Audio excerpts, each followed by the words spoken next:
There's a unique kind of freedom that only exists when you lock the door. That final, soft click of the deadbolt is more than a physical sound. It's a psychological threshold being crossed. It's the quiet exhale after a day of noise, the relief of dropping the performance, the script, the persona you wear for everyone else. It's a moment so many secretly crave, but only some truly understand. This isn't about being antisocial or afraid. This is about the profound, deeply personal psychology of people who don't just tolerate being home, they love it. They don't retreat from life there, they find it. So what's really happening inside the minds of those who find their deepest peace within four walls? It's not what you've been told. There's a certain kind of quiet that only exists when you're home. But it's not the quiet of boredom, not an empty silence. It's the quiet that feels like safety. The subtle, comforting soundtrack of a space that's entirely yours. The distant, steady hum of the refrigerator. The soft, rhythmic click of a clock on the wall. The almost imperceptible sigh of the floorboards settling. In that quiet, you have a profound realization. For once, nobody needs you to be anywhere else. No one is waiting for your response, your reaction, your version of yourself tailored for their comfort. This isn't loneliness, this is peace. And yet, most people don't understand that fundamental difference. They'll look at someone who loves staying home and make a series of quiet assumptions. They're antisocial, withdrawn, maybe even afraid of the world. But for a specific kind of person, home is not a retreat from life. It's the one place where they can actually breathe. Because out there, in the relentless noise of constant comparison, social pressure, and unspoken performance, they lose themselves. At home, with the door closed and the world held at bay, they find who they are again. Perhaps this started a long time ago. Think back. The classroom, the school bus, the crowded hallway or playground. For many, those weren't just spaces, they were survival tests. You had to speak louder just to be heard, pretend more to be accepted, and smile wider to seem okay. It was exhausting. So quietly, they built an inner world instead. A world that was softer, slower, more forgiving. A world where thoughts could unfold without interruption, where a single idea could be turned over and examined from every angle without the pressure of a timer. And that's how a house became more than a place. It became a sanctuary, a curated ecosystem designed for a specific kind of soul. Psychologists have a term for this. They say that people who cherish being at home often possess a high sensitivity to external stimuli. Their nervous systems are finely tuned instruments, processing the world with a startling intensity. Bright lights aren't just bright, they're assaultive. Loud sounds aren't just noise, they're a physical vibration. Even too much conversation can feel like a flood of information with no dam. The brain's default mode network, responsible for introspection and self-referential thought, is constantly being hijacked by the outside world. So the quiet of home isn't avoidance, it's essential balance. It's the nervous system finally saying, here, I can rest. But let's be honest, it's not just about overstimulation. There's something deeper at play, something almost spiritual. Home is the singular place where we get to take off the mask. The social version of us, the one that smiles on command, that knows the right thing to say, the appropriate time to laugh, the precise way to fit in. That version can finally dissolve the moment the door clicks shut behind you. And what's left? The raw, unfiltered self. The one that doesn't need to impress anyone. The one that just exists. It's strange, isn't it? How a person can be surrounded by people all day, in meetings, in cafes, in transit, and still feel profoundly unseen. But the moment they're home, sitting by a window with nothing but a cup of tea and their own thoughts, they finally feel visible. But visible to the only person who truly matters, themselves. That's the quiet magic of chosen solitude. It's not isolation, it's intimacy, but with your own soul. Our culture has a habit of romanticizing extroversion. We celebrate those who are constantly busy, constantly out there doing, posting, performing. We treat silence like it's suspicious and stillness like it's laziness.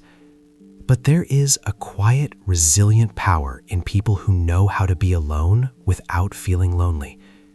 They've learned a secret. Fulfillment isn't always found in the noise. Sometimes it's found in the pauses, in the space between events. There's an old saying, if you don't go within, you go without. For people who love staying home, going within isn't avoidance, it's alignment.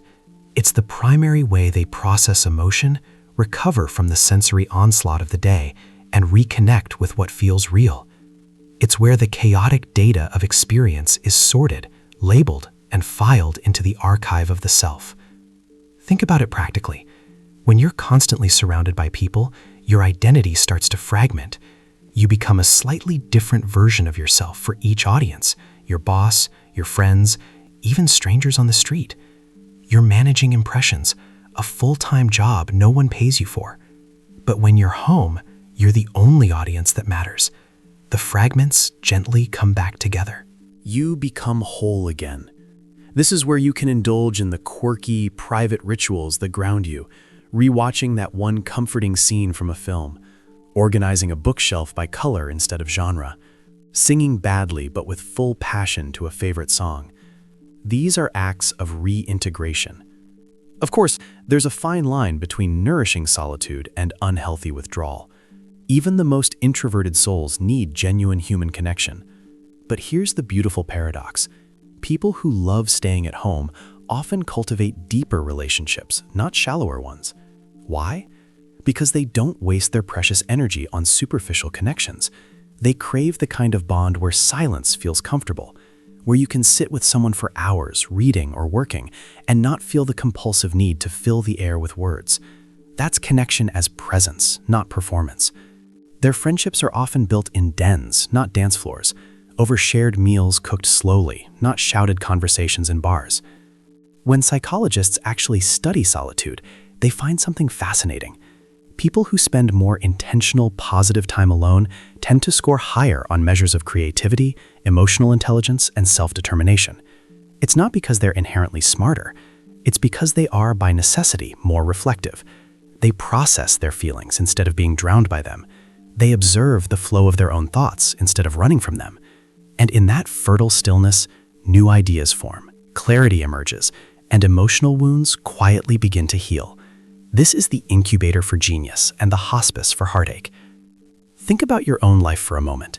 When have you had your biggest realizations, your moments of sudden insight or peace? They probably didn't come when you were at a crowded party or lost in the chatter of a noisy cafe. They came in the shower late at night, staring out your bedroom window as dawn broke, during a quiet walk when no one else was around.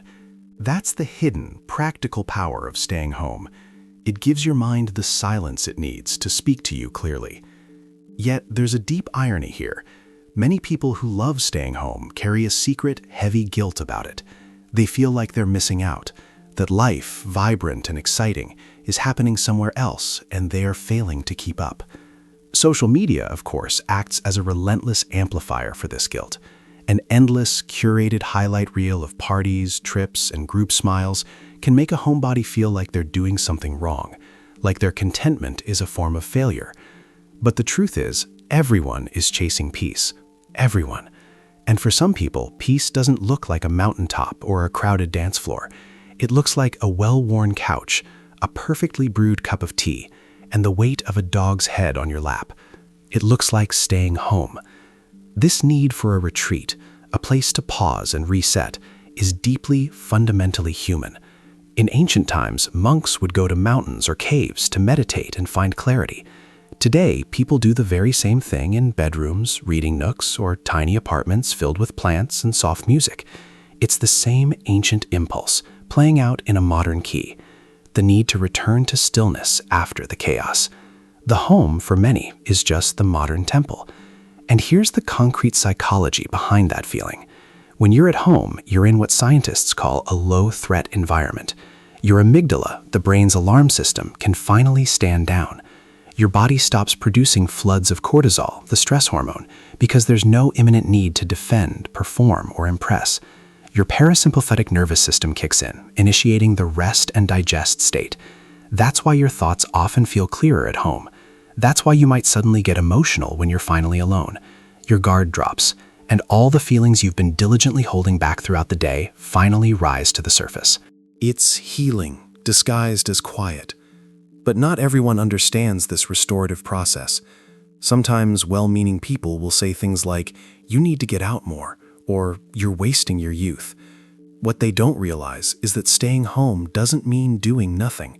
Some of the most meaningful, invisible growth happens there. Reading a book that changes your perspective, reflecting on a difficult conversation, journaling to untangle a knotted feeling, learning a new skill just for the joy of it, simply dreaming. These are all quiet revolutions happening behind closed doors. The people who love staying home aren't necessarily avoiding the world. They're preparing for it. They are recharging their spirit, rebuilding their resilience so they can re-enter on their own terms. And when they do step out, they often bring a sense of calm into the chaos rather than adding to it. There's also a profound psychological comfort in routine and a known environment. The human brain loves predictability because it drastically reduces cognitive load and anxiety. When you know where everything is, when every corner and shadow is familiar, your mind can relax its vigilant scanning. For someone who loves staying home, this predictability becomes sacred. It's not monotony, it's a form of emotional regulation. Every object, every small ritual, from lighting the same candle to the methodical preparation of morning coffee, becomes a gentle signal to the nervous system. You're safe now. You can rest. The worn path on the carpet, the specific way light falls across the table at 4 p.m., the familiar creak of a certain stair, these are the anchors of the soul. Yet, in a world obsessed with visible productivity, that kind of intentional stillness feels almost rebellious. We're taught that to be valuable, we must always be visible, always doing, always achieving. But people who love staying home quietly, persistently challenge that idea. They prove that meaning doesn't always come from motion. Sometimes it comes from stillness, from being rooted deeply enough to notice the rain tracing paths down your window, from having the uninterrupted time to think deeply about who you are and who you're becoming. And maybe that's why homebodies often possess such a rich inner world. When you spend enough time in comfortable solitude, imagination isn't a distraction, it's a default. You begin to see connections others miss. You notice the poetry in ordinary things, the way afternoon sun turns dust motes into dancing stars, the complex narrative in the sound of distant laughter through a wall, the entire history of a family contained in the scuffs on a doorframe. There's a subtle, undeniable beauty there. It's a slower, more sustainable kind of happiness, one that doesn't need to be captured, posted, or shared to be valid. It is its own reward. Some people will never understand that kind of contentment. To them, silence feels heavy, and solitude feels like a punishment.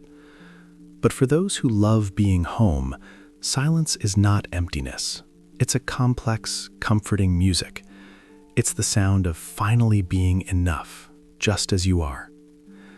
There's a beautiful paradox at the heart of this. People who love staying home are often mislabeled as detached or distant, but the truth is they often feel life too deeply. Every conversation carries weight, every loud noise jars, every social glance is analyzed. It all leaves a mark. And when the world gets too loud, their instinct isn't to escape other people, but to protect their own fragile inner peace. It's not a fear of others, it's a profound act of care for the self. You can learn a lot about a person by witnessing the sanctuary they build. Some homes are full of vibrant light and music, plants stretching toward every window, the air itself warm and calm. Others prefer the cocoon of dim lamplight, the tactile comfort of soft blankets, the faint, reassuring smells of coffee or a favorite candle. Each home becomes a living mirror of the inner life it shelters, a physical manifestation of an emotional state. The quiet ones build warmth. The dreamers build comfort. The thinkers build a gentle, reassuring order. And within those chosen walls, they cultivate a world no one else ever fully sees. So if you're someone who loves staying at home, don't apologize for it. Don't let the world's noisy metrics convince you that your peace is unproductive or that your comfort is complacency. You're not missing out. You are tuning in. You're doing the inner work that most people are too busy, too distracted, to even notice. And that work, quiet as it seems, is what shapes everything else. Because when the world feels uncertain, when people are frantically searching for meaning, it's often the quiet ones, the ones who know how to be still, who have already found a piece of it.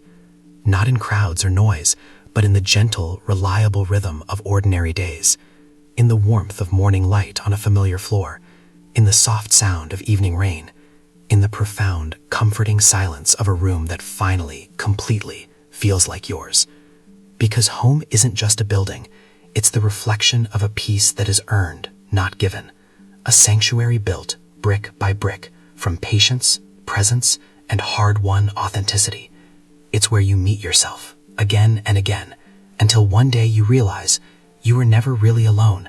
You were just slowly and surely coming home to yourself.